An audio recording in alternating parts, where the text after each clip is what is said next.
Hey, Shalom. First and foremost, I want to give all praises, glory, and honor to Yahweh, Bahashem, Yahweh Shai, Bahashem Rakakadash. Double honors to our apostles and elders of great millstone that rule well. Peace and blessings to the hopeful elect out here pushing his truth and sincerity. The water for what you do. All right, we appreciate you. We love you through the spirit of Yahweh, Bahashem, Yahweh Shai. Shalom to you. All right, this is your brother Dawah Dad from the Great Millstone Camp in Atlanta. Lord willing to give you an edifying lesson through the spirit and power of Yahweh, Bahashem, Yahweh Shai. All right. So, if you're watching this now, you're so-called Black, Native American, or Latino man or woman, then you are a Hebrew Israelite according to the Holy Bible. You would not find Black, Native American, or Latino in the Bible. Okay, so we got to figure out who we are, right? Because it's a chosen people that's promised saved, to be saved and be delivered. So, you're not going to find Black, Native American, or Latino in the Bible. And if you don't look like a so-called Black, Native American, or Latino, but you feel like this is the truth and it resonates with your spirit, well, then there's a good possibility that you could be a Hebrew Israelite as well. Because it does not matter what you look like, and it does not matter what color your skin is. It only matters that your bloodline goes back to Abraham, Isaac, and Jacob. Okay? Jacob had his name later changed to Israel. Israel in the Hebrew is Yasharallah, meaning he is a prince of the power. All right? So, I'm glad we're, going into this chapter here, because I did watch the elder from North Carolina, or was it South Carolina? I believe it's South Carolina, but he did a lesson, man. Because you got these Jakes, which is an old. Hold on, let me see. This is an old topic, but we're gonna go into it in the chapter. All right, so we're going to still do the read along, but still dig some key points out here. Because you have, Jake wanting, Esau, which is a so-called white man, to be saved. Now, it's not about skin color. All right, you got people that look like so-called white people, but they're Hebrew Israelites, all right? You got people who are amongst them that will be saved, but not Edomites. So when I say amongst them, I mean they look like them. That's it, right? But they're Hebrew Israelites. Why? Because their bloodline goes back to Abraham, Isaac, and Jacob. All right, so this is not a thing of color. It's not a thing of race. We're not prejudiced or racist only, but against Esau because he is the wicked. All right, and yeah, we might be prejudiced against other nations, but not because they are who they are. All right, not because of colorism or their the way they look and stuff, but it's just basically because the heathen have ways that are outside the laws or the statute commandments that the Heavenly Father set up. Right? So you got people amongst us who don't follow the law, statute, commandments, who are considered heathen as well. So we might be prejudiced against them. Now it's not about skin color. It's not about race. We're not prejudiced against any race, right? But we are prejudiced against people who do evil. All right. Shit, we've been prejudiced against ourselves. Whenever we do evil, whatever we do wicked, what do? We beat down on ourselves, right? And what we do is what I'm saying is we repent and we try not to do it again. All right, that's what I mean by we go hard on ourselves. We go hard on each other. So you can't paint us off to be racist because of a certain creed, like background, nationality, and whatnot. That's not what this thing is about. Now I went a little long-winded, and I should really just stick to the scriptures. So we'll do that. Matthew 10 and verse 1. Now the subtitle reads the 12 disciples instruction for service. All right. So this is good. This is knowledge. All right. So we'll let the scripture speak, so I don't get long-winded on voicing my own opinion. It says, and when he had called unto him his 12 disciples, he gave them power against unclean spirits to cast them out and to heal all manners of sickness and all manner of disease. Now, this is us getting spiritual power and being able to do what Yahweh Shai did, right? Now his disciples are doing it then, and Lord willing, we be a part of that number. We're going to do it now, right?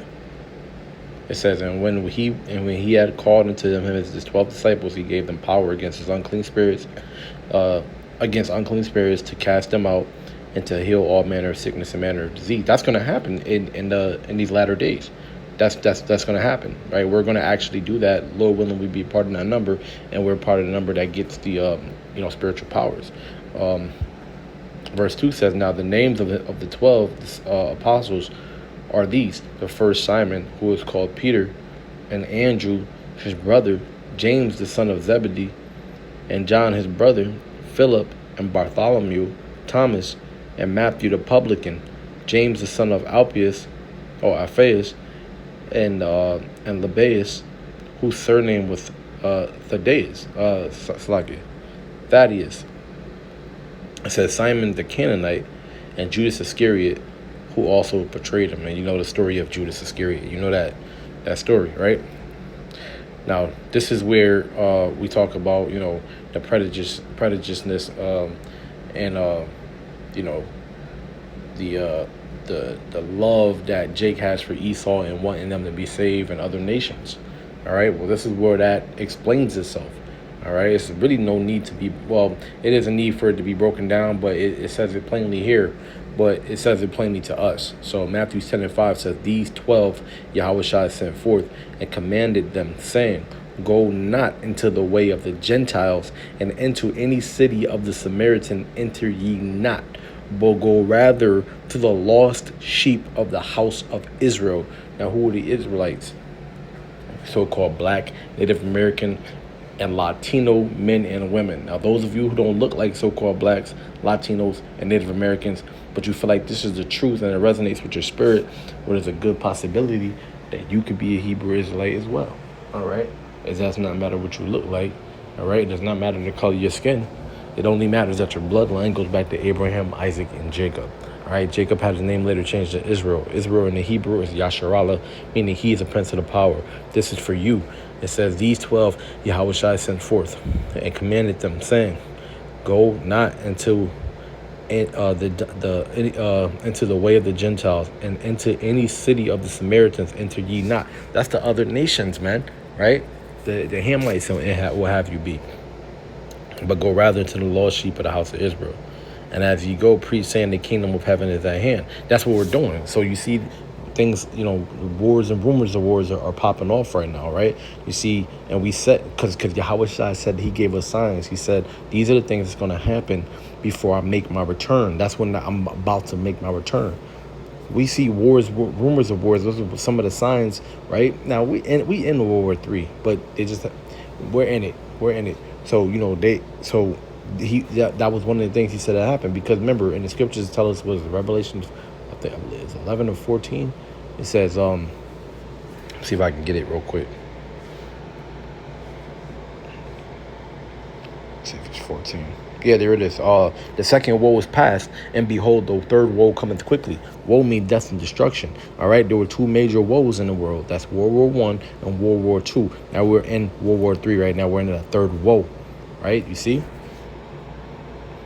Verse 13 says, "And the seventh angel sounded, and there were great voices in heaven, saying, The kingdoms of this world are become the kingdoms of our Lord and of Mashiach, and shall reign forever and ever." You see? You see? So he said this is things going to happen before he made his return. You see? Come on, man. We ain't making this up, man. Y'all going off, man. It says, but see, y'all worried about Esau and if the so-called white man's going to get saved or not. All right? Verse 8, it says, "Heal the sick, cleanse the lepers, raise the dead, cast out devils. Freely you receive, freely give." And that's what we would do. Lord willing, we be a part of that number. The disciples did it, right? He said he's going to, do things. We're going to do things that he did and greater. It says, "Provide neither gold nor silver nor brass in your purses." All right, because we don't do this stuff for money. These other Israelite camps, they do this for money. You see, we ain't worried about getting rich in this society. We don't care about this world. This world is about to be destroyed. You see, this kingdom is about to be destroyed. You see, so why the hell would we worry about getting money out here? You know what I'm saying? The only thing we worry about is getting our daily bread. All right. Verse 10 says, "Nor script for your journey, either two coats, neither shoes nor yet staves, for the workman is worthy of his meat. And into whatsoever city or town ye shall enter, inquire who in it is worthy, and there abide till ye go thence. And when ye come into an house, salute it. And if the house be worthy, let your peace come upon it. But if it be not worthy, let your peace return to you. And whosoever shall not receive you nor hear your words, when ye depart of the house or city, shake off the dust of your feet." And that's because there's not no fruit, man. The place bears no fruit. You see. So why would you stay? The scriptures told us not to cast our pearls before swine. And they don't receive it, and the hell with them, man. You see? It says that when you come into a house, salute it. Right? Okay, we read that. Yeah, shake the dust off your feet and don't go back. You don't need, it's no need for it. Right? It says, verily I say unto you, it shall be more tolerable for the land of Sodom and Gomorrah in the day of judgment for that city. Bro, that's crazy. We already know what happened to Sodom and Gomorrah, right? He said it would be more tolerable, man. That means this place is worse, man. Right? Our subtitle here reads, a hard road before them.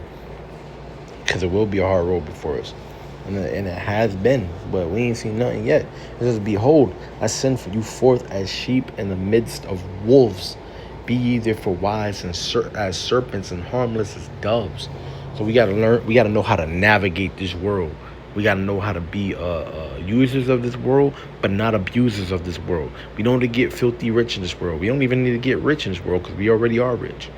All right. Remember, he said, thou art rich. Thou art rich. He said, I know your poverty. Right. He said, I know your trials and tribulations, but thou art rich. Right.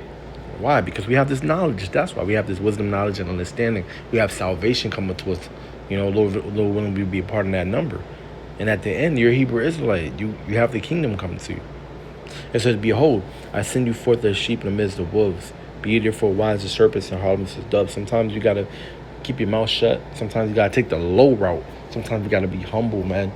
Even though you're right. Even though you could bash this fool's head in. You got to chill out, man. Right? And use wisdom, man. It says, but beware of men. For they will deliver you up to the councils, and they will scourge you in their synagogues. And ye shall be brought before governors and kings for my sake, for a testimony against them and the Gentiles.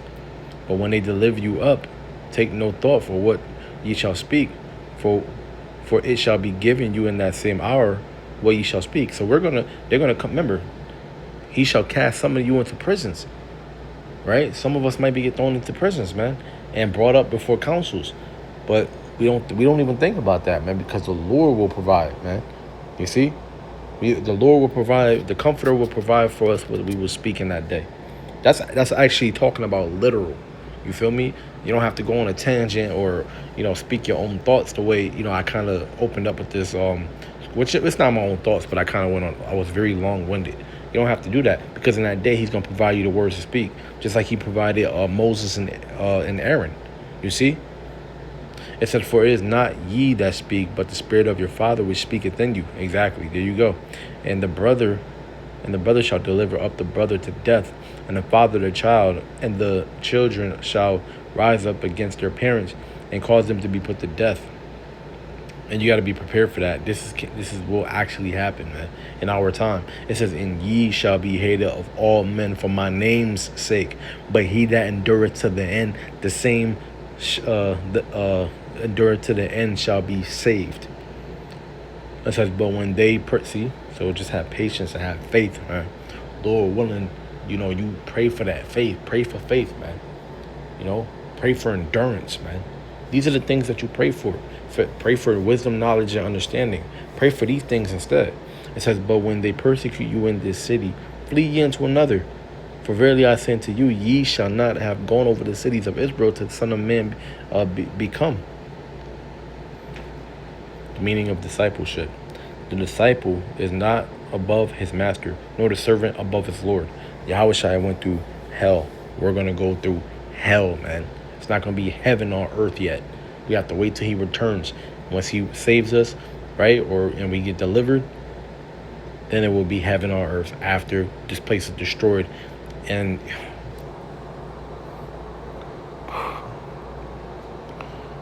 I know we just ready to get out of here, man. Let me see. Salakia, verse 25. It is enough for the disciple that he be as his master, and the servant as his Lord. If they have called the master of the house Beelzebub, how much more shall they call them of his household? Exactly. So we're going to be treated like he was treated. Beaten, killed, You know, not all of us, but some of us. And those of us who perish on this side will raise up first anyways. You know, it says, fear them not, therefore. But there is nothing covered that shall not be revealed, and the hid that shall not be known. You see? So at the end, the Heavenly Father and the Lord, Yahweh Shem Yahshua, is going to make it right, man. You see? It's going to make it right anyways, man. You know? What I tell you in darkness, that speak ye in light. And what ye hear in the air, that preach ye upon the housetops. And that's what we do. We're in the highways and byways, and we preach the gospels, man. That's what we do. And fear not them which kill the body, but are not able to kill the soul, but rather fear him which is able to destroy both soul and body in hell. That's self-explanatory. That's no need to be broken down. We're not supposed to fear this man. You see? Or what he can do to us. I mean, of course, yeah, it might hurt. Pretty sure, if they torturing you, you might, if you get your head chopped off, it might hurt, but for a little while. Or maybe you won't feel it. Who knows? But you're not supposed to fear them that can hurt the body. You fear the Heavenly Father, man. Lord willing, he give us the strength to be able to endure in that day, man. It says, are not 2 sparrows sold for a farthing? And one of them shall not fall on the ground without your Father. So everything that he says go. That's why Yahweh Shai told Pontius Pilate, he said, only able to do what my Father had given you the power to do. It says, but the very hairs of your head are all numbered. You see? Fear ye not, therefore, ye are of more value than many sparrows. Right? And they're taken care of. So what not more you? You see? It says, whosoever therefore shall confess me before men, him will I confess also before my Father which is in heaven. That's why we speak great things of Yahweh Shai, man. You see? It says, but whosoever shall deny me before men, him will I also deny before my Father which is in heaven. So these other camps telling you that the names don't matter and then you can't worship Yahweh Shai, you see, they got death and destruction coming to them. It says, think not that I am come to send peace on earth. I came not to send peace, but a sword. So that's for all you Christians out there who keep saying that everything's all about peace and mercy and love and forgiveness. That's a false balance. We know when we read Proverbs 11:1, he said a false balance is an abomination to the Lord, but a just weight is his delight. It says, for I am come to set a man at a variance against his father, and the daughter against her mother, and the daughter-in-law against her mother-in-law. It says, a man's foes shall be they of his own household. How does that sound all about peace and love? Make that make sense. Y'all not making no sense over here. You have to explain these types of things. When you read Exodus chapter 15:3, he said that the Lord is a man of war. Y'all not making no sense here, man. Y'all not making no sense, man. All right, that whole Christianity thing, that thing is long gone, man. The truth is actually coming out. The Lord is a man of war. He said the variants are set at the people of their own household. Come on, man. Are y'all kidding? It says, he that loveth father or mother more than me is not worthy of me. And he that loveth son or daughter more than me is not worthy of me. So you can't put nothing before this truth. Those of you asking, hey, can't you take this Saturday off so that you can come hang out with your cousin and your uncles and aunties for your older sister's birthday party? No, I got to go to camp. I have to go to camp. You see? Because I don't worship you. I worship the Lord.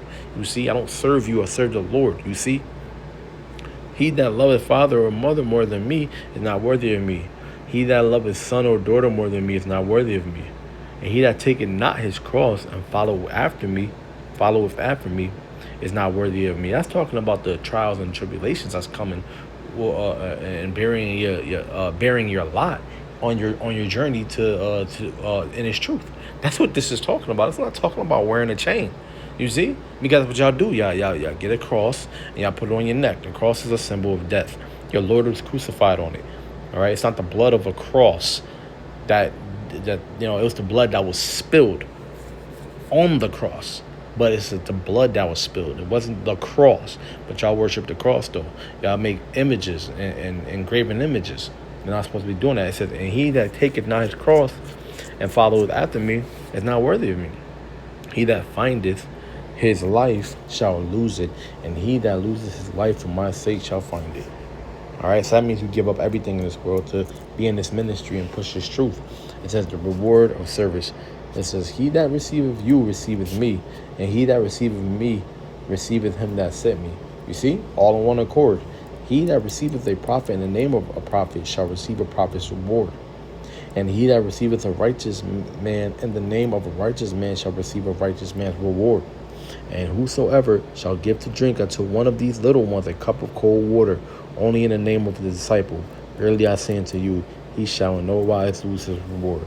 And with those beautiful words, I want to end it off by giving praises, glory, and honor to Yahweh Ba'ashem Yahushai, Ba'ashem Rakakadash, double honors to our apostles and elders of Great Millstone. Peace and blessings to the hopeful elect. Shalom.